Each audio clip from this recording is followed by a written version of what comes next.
pour ne pas que la SRM soupçonne son double jeu, Emmanuel Macron avait toujours pris soin de ne pas apparaître en compagnie d'Alain Minc, dont les bureaux se situent avenue Georges V à Paris.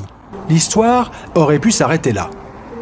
Mais le lendemain, 3 septembre, une rencontre inattendue va confondre le jeune banquier d'affaires. Ce jour-là, Tricorneau et Van Cott sortent d'un rendez-vous qui se tenait par hasard dans l'immeuble abritant les bureaux d'Alain Minc. On est devant l'avenue Georges V, le 10 avenue Georges V, avec notre avocat, le vice-président de la Société des rédacteurs et moi-même. Et puis la porte s'ouvre et Alain Minc, avec quelques personnes, sort.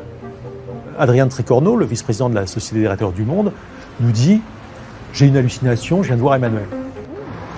Je suis surpris de le voir très rapidement. Moi, l'impression que j'ai eue, c'est qu'il m'avait vu, qu'il nous avait vus et qu'il s'était caché.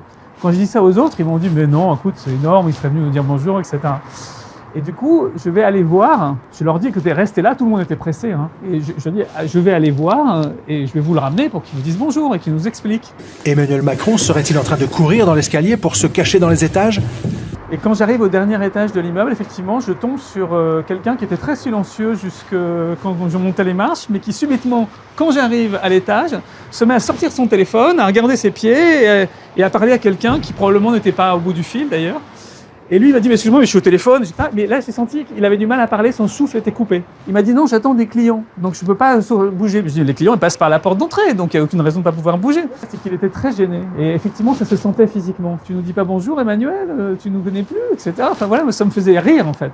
J'ai un peu jubilé parce que là, je me suis dit « Ah, je l'ai trouvé, ils vont pas se foutre de moi, je l'ai trouvé. » En fait, c'est quelqu'un qui, très rapidement, aurait pu trouver une explication, ce qu'il a essayé de faire ensuite, quand je redescendais avec lui.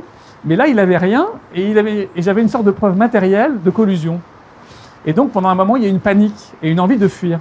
En bas, l'atmosphère est assez froide parce que eux, ils se préparaient, quand la porte s'est ouverte, ils se préparaient à éclater de rire en disant « Tu vois Adrien, t'avais rêvé. » Et l'autre ça, il voit Emmanuel.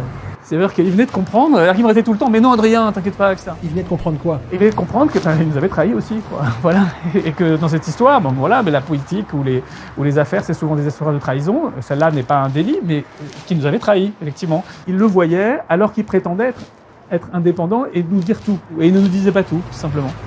Pour Alain Minc, Emmanuel Macron n'a pas à rougir. Son comportement de 2010 fait tout simplement partie du job de banquier d'affaires. Un banquier d'affaires doit être intelligent, souple, rapide, et s'il peut être en plus charmant, parce que c'est quand même un métier de pute,